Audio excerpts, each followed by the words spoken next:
Nah, ini yang investor sebenarnya jadi agak hati-hati. Yang kedua, sebenarnya investor lagi coba lihat kira-kira next untuk jadi gubernur Bank Indonesia yang untuk menggantikan Pak Peri itu siapa?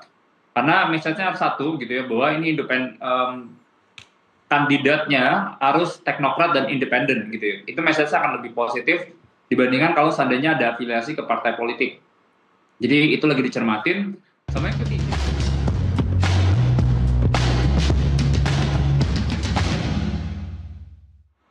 Anda kembali menyaksikan Nusantara Business Hour dan kita jelang segmen Market Lock.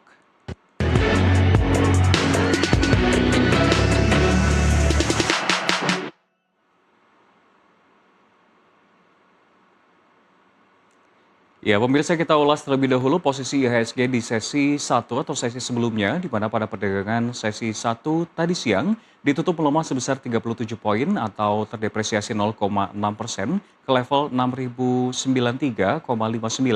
Tercatat sebanyak 184 saham bergerak menguat, 489 saham melemah, dan 292 saham stagnan. Dan jika mengacu pada 6 menit jelang penutupan sesi kedua, kita melihat IHSG terdepresiasi 0,83% di level 6.100.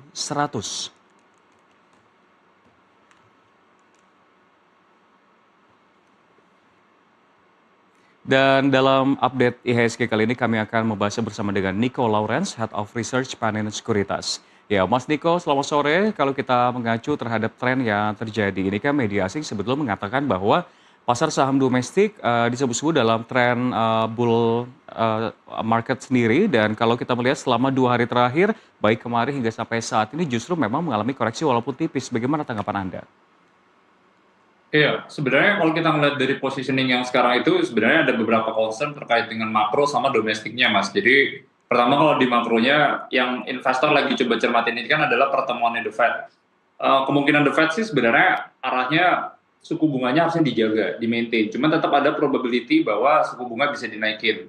Dan selalu ingat biasanya kalau pasar saham, equity market tuh kalau likuiditasnya lebih ketat, suku bunga dinaikin, responnya nggak terlalu bagus.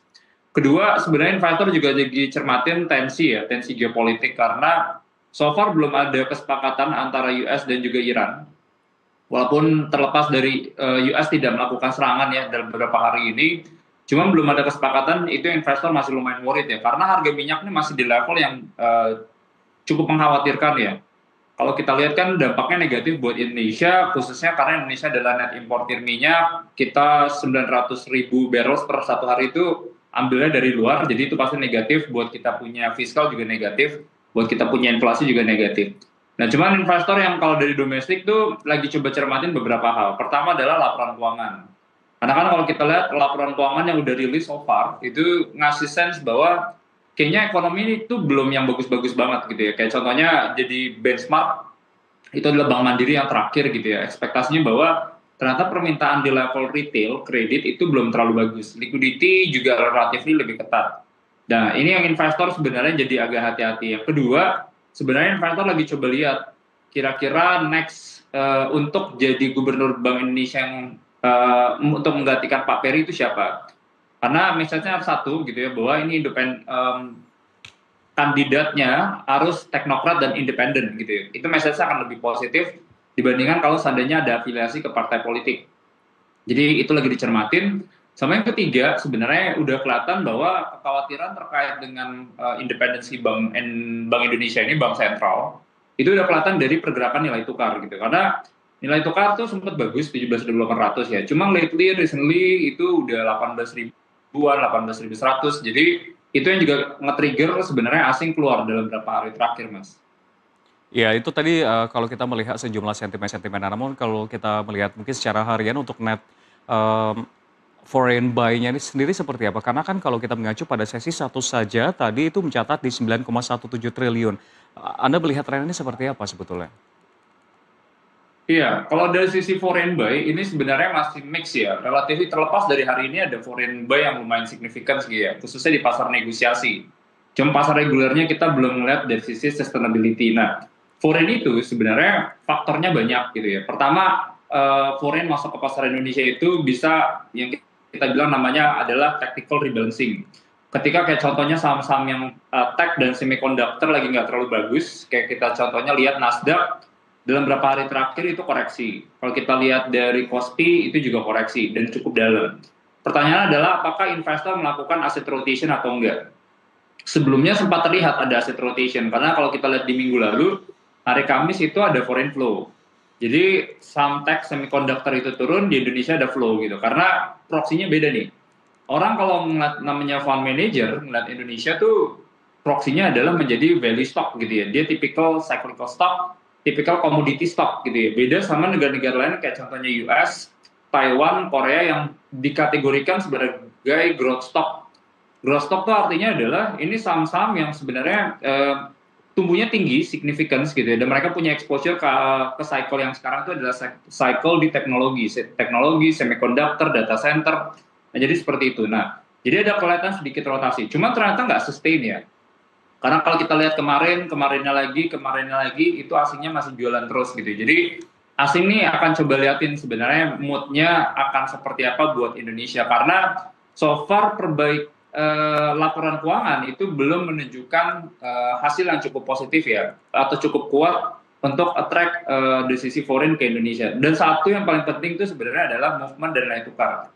Karena once nanti nilai tukarnya itu stabil, itu harusnya bisa bagus.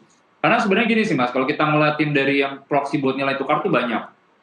Cuman yang jadi salah satu indicator itu adalah dari sisi pergerakan yield obligasinya gitu. Jadi kalau yield obligasi kita lihat yang 10 tahun pun yang struktural kayaknya lagi pada jualan gitu, yieldnya lagi mengalami kenaikan. Yang hot money yang agak pendek, tenornya 5 tahun itu juga ada keluar. Jadi belum sustain sebenarnya asing bisa masuk ke pasar ya, belum sustain ya. Jadi Mas Niko, kita masih belum bisa mengasumsikan bahwa sebetulnya asing itu sudah mulai bisa percaya dan juga berikan sinyal positif bagi pasar saham domestik. Kalau mungkin diacu terkait dengan salah satu sentimen domestik, yang mungkin belum disebutkan oleh Mas Niko terkait dengan Danantara yang akhirnya masuk ke ranah KSSK. Tanggapan Anda seperti apa nih? Kepercayaan dari investor masih wait and see atau justru malah semakin menurunkan kepercayaan tersebut?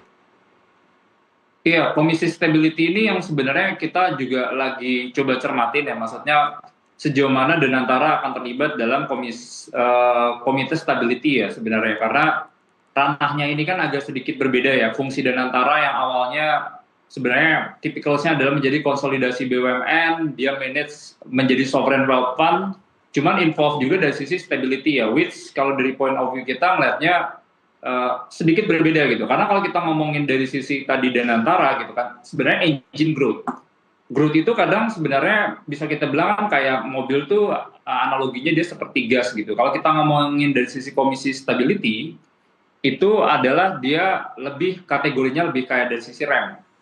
Nah, jadi kalau bisa ini adalah harusnya dua function yang berbeda gitu, karena kan tujuan sovereign wealth fund itu adalah kalau kita melihat ya maksudnya beberapa negara gitu ya, jadi ada ekses dana misalnya kayak contohnya dari fiskal atau misalnya ada dividen tadi dari BUMN itu dikelola. Kalau seandainya dulu masuknya 1 triliun, asumsinya misalnya 100 triliun gitu ya, ternyata bisa di leverage dari Danantara jadi 108 triliun, 110 triliun, jadi 10 triliunnya itu digunakan nanti buat menjadi engine growth. Itu either itu dipam dari sisi ke fiskalnya atau itu nanti bakal dipam misalnya kayak ke market gitu ya. So positif gitu ya. Nah, cuma kan kadang kalau kita ngelihat bisa terlalu agresif ya. Kalau seandainya ternyata tiba-tiba mereka kayak ada istilah namanya kayak crowd out effect, Baik, isu obligasi, fundingnya masuk, ternyata dana-dana investasinya itu belum make money in the short term misalnya. baik. Nah, butuh stability di situ sebenarnya. Nah, jadi ini harusnya kalau kita ngelihat tuh harusnya fungsi yang dijalankan oleh entitas yang berbeda sih, Mas.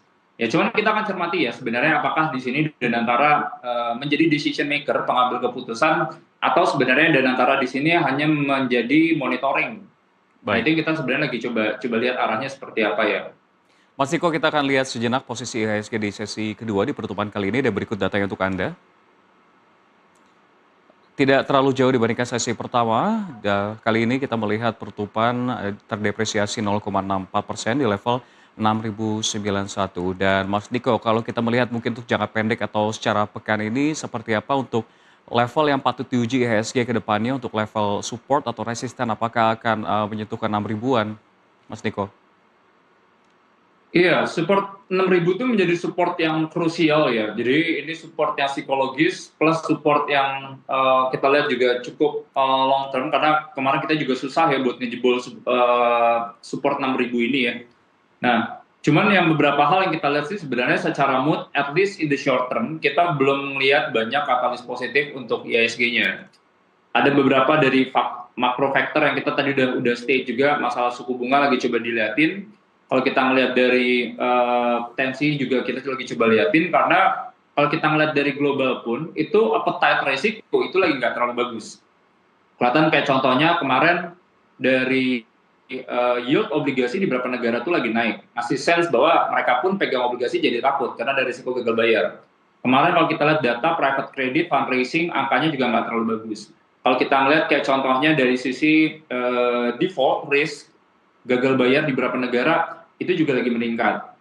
Itu pasti akan PR buat Indonesia. Kenapa Pak gitu ya? Karena ya kita adalah bagian dari market global gitu ya. Kita open market. Jadi kalau misalnya mereka koreksi, kita juga pasti bakal ikutan. Nah jadi itu pertama. Nah yang domestik ini yang sebenarnya investor lagi cermatin ini adalah pertama adalah dari sisi uncertainty kebijakan. Karena kalau kita coba ngobrol sama beberapa investor, satu message-nya adalah Indonesia itu adalah menurut kita adalah negara yang sangat atraktif. Kita adalah commodity countries. Commodity countries di fase yang AI seperti sekarang, permintaannya harusnya bagus gitu ya. Tembaga, nikel, timah gitu ya. Nah cuman ada beberapa concern terkait kayak contoh sebelumnya adalah terkait dengan masalah royalti, terkait dengan sebelumnya masalah dana taruh sumber daya. Ada beberapa hal yang investor ini masih belum terlalu nyaman gitu. Jadi intinya butuh stability dari sisi kebijakan. Once itu settle, menurut kita harusnya bakal bagus. Itu yang akan bagus dari sisi foreign direct investment, asing bisa masuk, dari hot money, pasar saham, pasar obligasi itu masuk. Karena so far nih pasar obligasi ini tuh masih mix ya, karena minggu lalunya bagus, ada inflow, cuman 2 minggu lalunya itu masih ada outflow. Nah sama yang ketiga, investor tuh lagi coba liatin sebenarnya adalah laporan keuangan. Karena so far kalau kita lihat beberapa laporan keuangan, itu bisa dibilang masih relatively di bawah ekspektasi ya. Kayak contohnya kita udah bahas ya terkait dengan banking, ada concern ternyata permintaan kredit nggak sebagus itu gitu ya. Permintaan kredit nggak sebagus itu, suku bunga udah dinaikin, demand kredit harusnya bakal turun. Ini yang sebenarnya akan menghancurkan dari sisi pertumbuhannya. Karena message-nya kan satu ya, orang kalau invest saham pasti mereka cari growth, mereka cari pertumbuhan.